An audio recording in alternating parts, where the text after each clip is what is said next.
Good morning student. मैं आलोक कुमार शर्मा, आपका Sanskrit teacher. आज कक्षा 10th की संस्कृत की ऑनलाइन क्लासेज के अंदर हम बात कर रहे हैं हमारी जो पुस्तक है उस पुस्तक के पंचमें पाठे की। तो देखिए, हमारे इस पुस्तक जो है इसके पंचम पाठ में वाक्केली नाम से कुछ श्लोक दिए गए हैं और वाक्केली जो है इसका तात्पर्य होता है पहेलियों से। कुछ पहेलियां हैं जिनका अध्ययन हम यहाँ पर करेंगे, लेकिन उनका अध्ययन करने से पहले हम जानते हैं पाठ सार के बारे में कि आखिर में इस पाठ का क्या सारांश है, इस पाठ में क्या क्या चीज़ों का वर्णन किया गया है, यह हम पाठ के माध्यम से जानने की कोशिश करते हैं। तो देखिए, प्रारंभ करते हैं पंचमें पाठे अर्थात पांचवा पाठ, जिसका नाम है वाक्केली। तो देखिए, प्रहेलिकाम को ने जानाति। प्रहेलिकाम अर्थात पहेली, को अर्थात को, ने अर्थात नहीं, जानाति अर्थात जानता है। अर्थात पहेली को कौन नहीं जानता है, कहने का तात्पर्य है कि पहेलियाँ जो होती हैं उन्हें सभी जानते हैं। प्रहेलिकाम को न जानाति, पहेलियों को कौन नहीं जानता है। कम वा जन्म न आकर्षयति मनोविनोदकारिणी प्रहेलिका। अर्थात कम वा, कम अर्थात कौन, वा अर्थात अथवा, जन्म अर्थात जन को या लोगों को या व्यक्ति को, न मतलब नहीं, आकर्षयति मतलब आकर्षित, मनोविनोदकारिणी अर्थात मन को प्रसन्न करने वाली, मन को प्रफुल्लित करने वाली या मनोविनोद या मनोरंजन करने वाली प्रहेलिका अर्थात पहेलियाँ। कहने का तात्पर्य है अथवा मनोविनोद या मनोरंजन करने वाली पहेली किस व्यक्ति को आकर्षित नहीं करती हैं। कहने का तात्पर्य है कि पहेलियों को कौन नहीं जानता है अथवा मनोविनोद या मनोरंजन करने वाली पहेली किस व्यक्ति को आकर्षित नहीं करती हैं। इसका तात्पर्य है कि पहेलियों को कौन नहीं जानता है, अर्थात सभी व्यक्ति जो हैं वो पहेलियों के बारे में जानते हैं, और ये मनोविनोद या मनोरंजन करने वाली जो पहेलियाँ हैं यह किस व्यक्ति को अपनी ओर आकर्षित नहीं करती हैं, अर्थात ये सभी लोगों को अपनी ओर आकर्षित करती हैं। नेक्स्ट है ऐसा खलु मनोरंजनस्य प्राचीन विधा वर्तते। ऐसा अर्थात यह, खलु अर्थात निश्चयी, मनोरंजनस्य अर्थात मनोरंजन की, प्राचीना अर्थात प्राचीन, विधा अर्थात विधा, वर्तते अर्थात हैं। कहने का तात्पर्य है कि यह मनोरंजन की प्राचीन विधा है। विधा से तात्पर्य जैसे हमारी गद्य विधा होती है, जैसे हमारी पद विधा होती है, इसी प्रकार से ये पहेली जो विधा है इसको, यह हमारे मनोरंजन की प्राचीन विधा के अंतर्गत आती है। अर्थात यह निश्चयी रूप से मनोरंजन की प्राचीन विधा है। नेक्स्ट, प्रहेलिका। प्रहेलिका उक्ति, वैचित्र्यम, वाक्केली इत्यादि पर्याय शब्दाः सन्ति। अर्थात पहेलियों के लिए जो पर्यायवाची शब्द जो कहे जाते हैं उनका वर्णन यहाँ पर किया गया है। जैसे प्रहेलिका अर्थात प्रहेलिका, प्रहुलिका अर्थात प्रहुलिका, उक्ति वैचित्र्यम अर्थात उक्ति वैचित्र्य, वाक्केली अर्थात वाक्केली आदि पर्याय शब्दा पर्यायवाची शब्द हैं। कहने का तात्पर्य है कि पहेलियाँ जो हैं उनके कई सारे पर्यायवाची नाम यहाँ पर दिए गए हैं, उनके बारे में बताया गया है कि पहेलियों को क्या क्या कहा जाता है। तो प्रहेलिका, प्रहुलिका, उक्ति वैचित्र्य और वाक्यली आदि इसके पर्यायवाची शब्द हैं। नेक्स्ट, प्रायशः विश्वस्य सर्वासु भाषासु प्रहेलिका प्रचलति।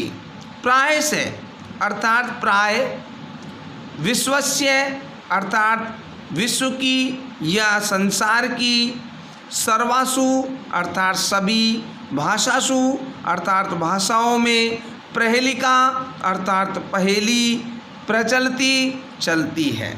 यानी कि प्राय विश्व की सभी भाषाओं में पहेलियाँ जो हैं वह चलती हैं, चाहे वो हिंदी हो, चाहे वो इंग्लिश हो या संस्कृत हो, विश्व की कोई सी भी भाषा हो, सभी के अंतर्गत पहेलियाँ जो होती हैं वह चलती हैं, पहेलियाँ होती हैं। नेक्स्ट है, आंग्ल भाषायां प्रहेलिकाया कृते पजल, राइडल इत्यादि शब्द प्रयोग प्रसिद्ध है। अर्थात आंग्ल भाषायां, आंग्ल अर्थात अंग्रेजी भाषायां, भाषा में, अंग्रेजी भाषा में प्रहेलिकाया पहेली के लिए पजल, राइडल इत्यादि शब्द प्रयोग प्रसिद्ध है। ये आदि शब्द जो हैं इनका प्रयोग जो है वह प्रसिद्ध है। अर्थात अंग्रेजी भाषा में पहेलियों के लिए पजल, राइडल इत्यादि शब्दों का प्रयोग जो है वह प्रसिद्ध है। नेक्स्ट, यहाँ पर हमारा जो पाठसार है उसका पहला पैराग्राफ जो है, गद्य जो है, पहला गद्यांश जो है वह समाप्त होता है। नेक्स्ट आगे देखते हैं। प्रहेलिकायां प्रश्न है भवति यस्य उत्तरम श्रोता अन्वेषणीयम भवति। प्रहेलिकायां अर्थात पहेली में, प्रश्न अर्थात प्रश्न, भवति होता है, अर्थात पहेली में प्रश्न होता है। यस्य उत्तरम, यस्य अर्थात जिसका, उत्तरम अर्थात उत्तर, श्रोता अर्थात श्रोता या सुनने वाले, अन्वेषणीयम खोजा, भवति जाता है। अर्थात पहेली में प्रश्न होता है जिसका उत्तर श्रोता या सुनने वाले के द्वारा खोजा जाता है। पहेलियाँ जो होती हैं उनके अंदर प्रश्न होते हैं और उन प्रश्नों के उत्तर जो श्रोतागण जो होता है, सुनने वाला जो होता है, वह उनको खोजता है। प्रहेलिका द्विविधा भवति, सौपदोत्तर प्रहेलिका, ऐश्वर पदोत्तर प्रहेलिका चेति। अर्थात प्रहेलिका अर्थात पहेली द्विविधा भवति, दो प्रकार की होती है। पहेलियाँ जो होती हैं वह दो प्रकार की होती हैं। कौन कौन सी होती हैं वो आगे बताया गया है। 100 पदोत्तर प्रहेलिका अर्थात 100 पदोत्तर पहेली, और ऐश्वर पदोत्तर प्रहेलिका चेति, और 100 पदोत्तर पहेली। पहेली दो प्रकार की होती है। कौन कौन सी? 100 पदोत्तर पहेली और ऐश्वर पदोत्तर पहेली। अब इसमें आगे बताया गया है कि 100 पदोत्तर पहेली तो क्या होती है और ऐश्वर पदोत्तर पहेली क्या होती है, तो जानते हैं हम इसे आगे। 100 पदोत्तर प्रहेलिकायां पृष्ठस्य प्रश्नस्य उत्तरम प्रहेलिकाया पदेषु एकोचित निहितम भवति। सबसे पहले वो 100 पदोत्तर पहेली की बात कर रहा है। 100 पदोत्तर अर्थात 100 पदोत्तर प्रहेलिकायां, 100 पदोत्तर पहेली में पृष्ठस्य प्रश्नस्य उत्तरम पूछे गए, पृष्ठस्य अर्थात पूछे गए, प्रश्नस्य अर्थात प्रश्न का, उत्तरम अर्थात उत्तर, प्रहेलिकाया अर्थात पहेली के, पदेषु पद में ही, क्वचित निहितम भवति कहीं पर छिपा हुआ होता है, उसके अंतर्गत ही निहित होता है। अर्थात 100 पदोत्तर पहेली में पूछे गए प्रश्न का उत्तर पहेली के पदों में ही कहीं पर निहित होता है या उसी के अंतर्गत कहीं छिपा हुआ होता है। देखिए, पहले वो 100 पदोत्तर पहेली के बारे में बता रहे। 100 पदोत्तर पहेली क्या होती है? 100 पदोत्तर पहेलिकां पृष्ठस्य प्रश्नस्य उत्तरं पहेलिकायाः पदेषु एव क्वचित निहितं भवति। अर्थात 100 पदोत्तर पहेली के में जो पूछा गया जो प्रश्न है उसका उत्तर पहेली के पद में ही कहीं पर छिपा हुआ होता है, ऐसा अर्थात उसी के अंतर्गत कहीं न कहीं होता है। नेक्स्ट, 100 पदोत्तर पहेलिकायां तु उत्तरम बहिरेव न तु पदेषु निविष्टम। अर्थात 100 पदोत्तर पहेली में उत्तरम बहिरेव उत्तर बाहर ही होता है, न तो पदेषु निविष्टम, पदों में नहीं निविष्ट होता। अर्थात ऐसोत्तर पहेली में जो उत्तर होता है वह कहीं बाहर से होता है, वह उत्तर उसके अंतर्गत नहीं होता है, उसके पदों में वह उत्तर नहीं होता है। 100 पदोत्तर पहेलिकां तु उत्तरम बहिरेव न तु पदेषु निविष्टम।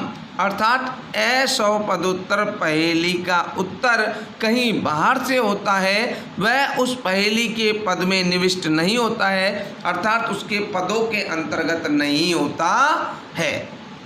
नेक्स्ट, पहेलिकासु या चमत्कृति दृश्यते सा कदाचित श्लेष यमक आदि अलंकार माध्यमेन कदाचित च संधि समासादि माध्यमेन उत्पाद्यते।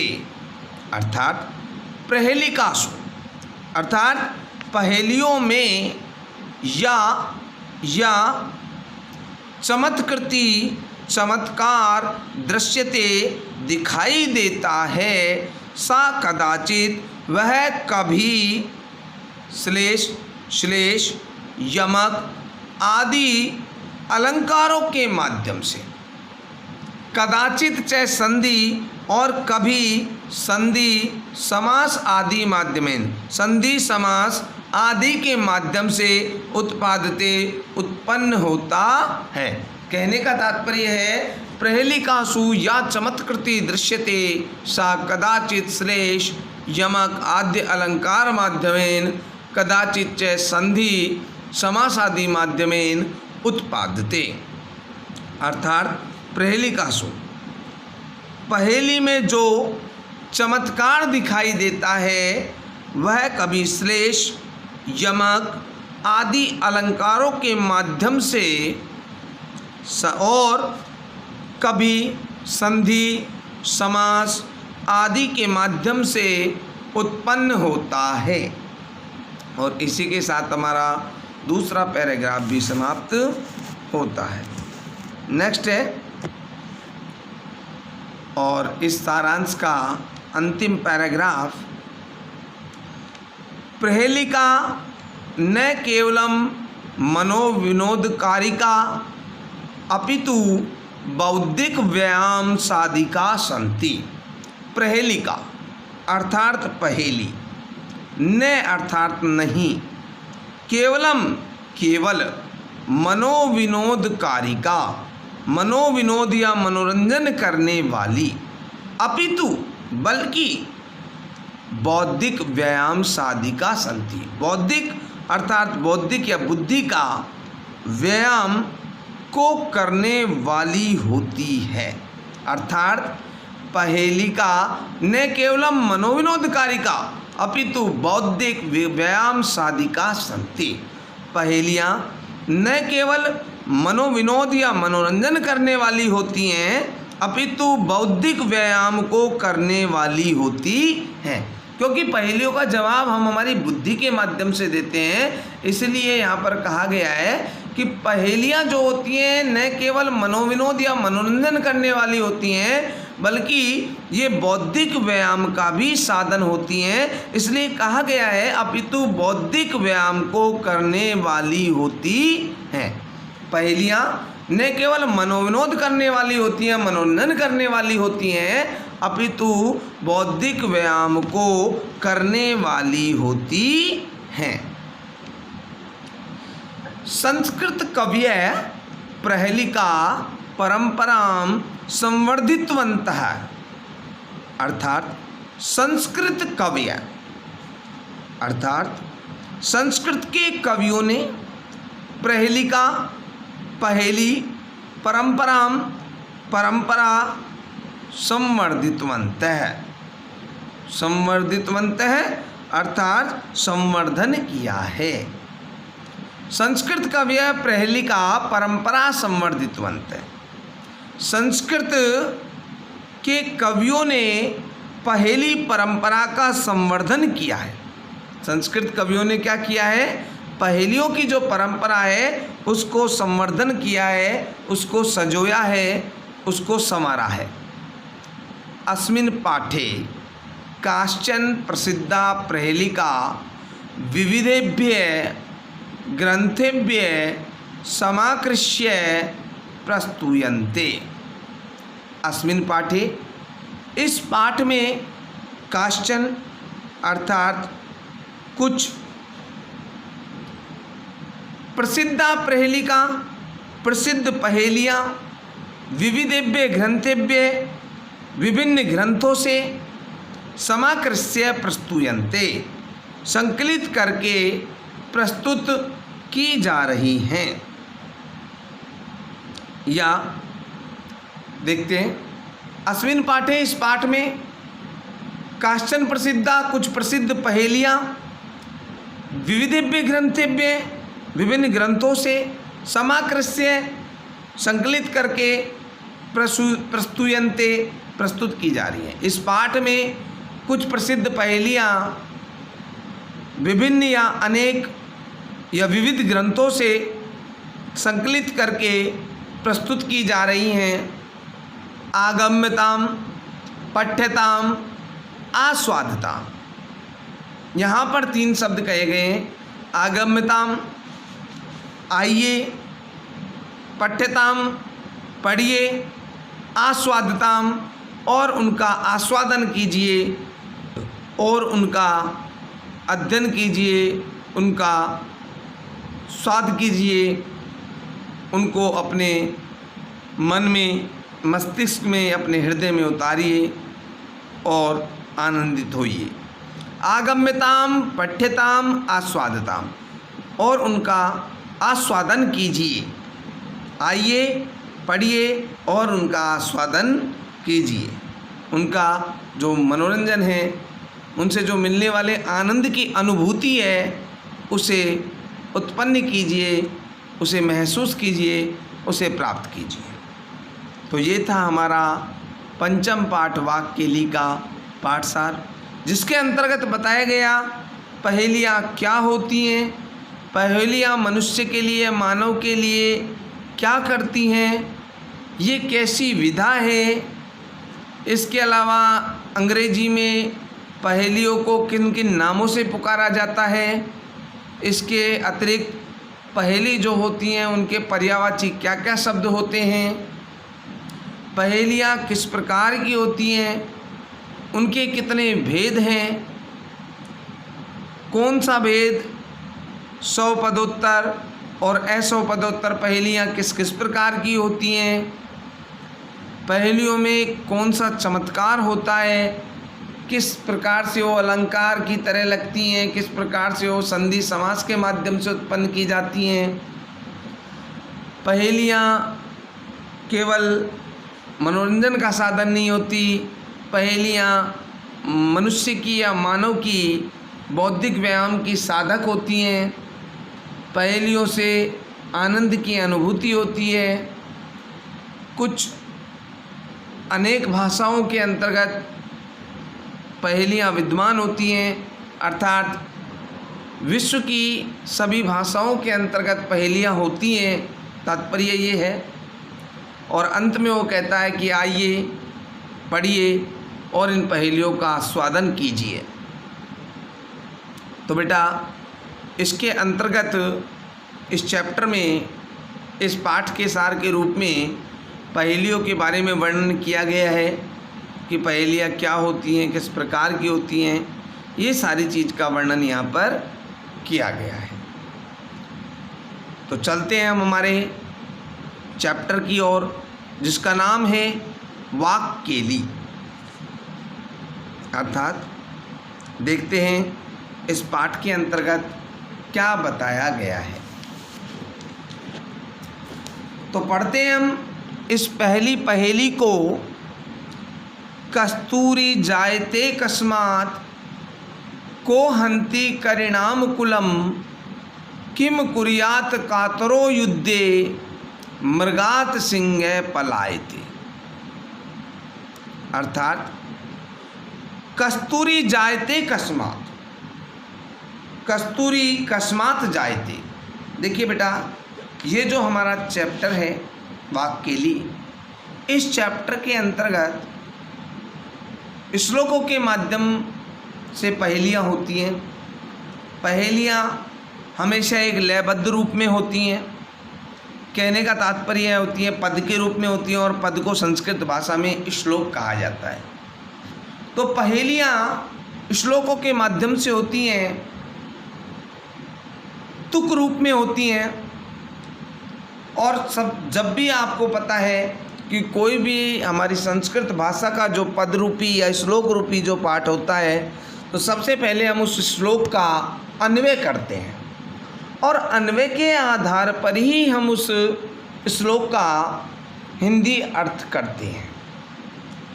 तो हमारा यहाँ पर जो पहली पहेली थी, कस्तूरी जायते कस्मात् को हन्ति करिणाम कुलम किम कुर्यात कातरो युद्धे मृगात सिंह पलायते।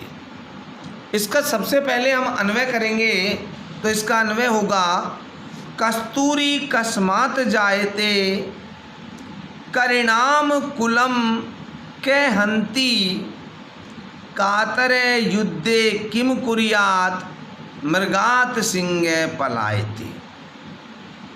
अर्थात कस्तूरी कस्मात् जायते, कस्तूरी से तात्पर्य होता है, कस्तूरी जो होता है एक सुगंधित द्रव्य होता है, जो कि आपको पता है हिरण के अंतर्गत पाया जाता है, मृग में वह मिलता है।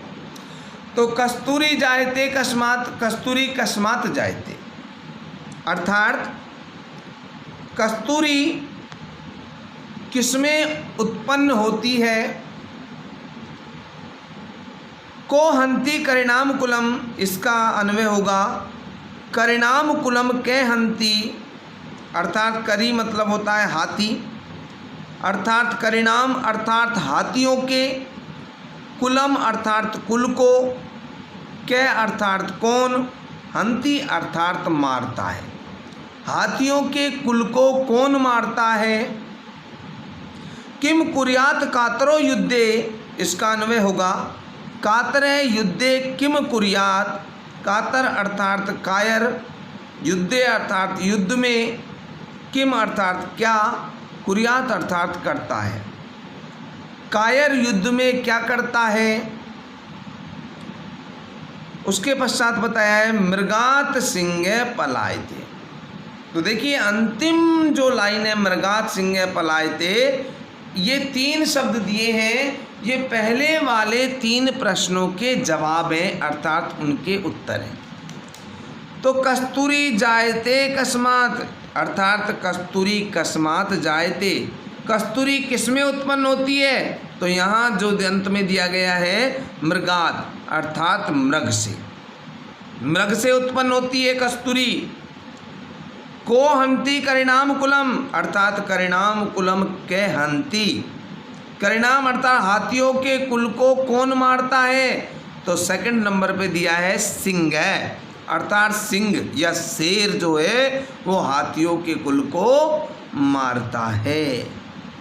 नेक्स्ट दिया था किम कुर्यात कातरो युद्धे, अर्थात कातरे युद्धे किम कुर्यात, कायर युद्ध में क्या करता है। तो अंतिम में दे रखा है पलायते, अर्थात पलायन कर जाता है या भाग जाता है।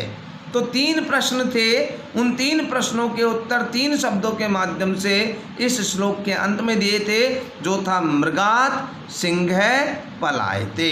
अर्थात कस्तूरी किससे उत्पन्न होती है? तो मृगात, मृग से। हाथियों के कुल को कौन मारता है? सेकंड था सिंह अर्थात शेर। और कायर युद्ध में क्या करता है? तो अंतिम अंत में दे रखा है पलायते अर्थात भाग जाता है।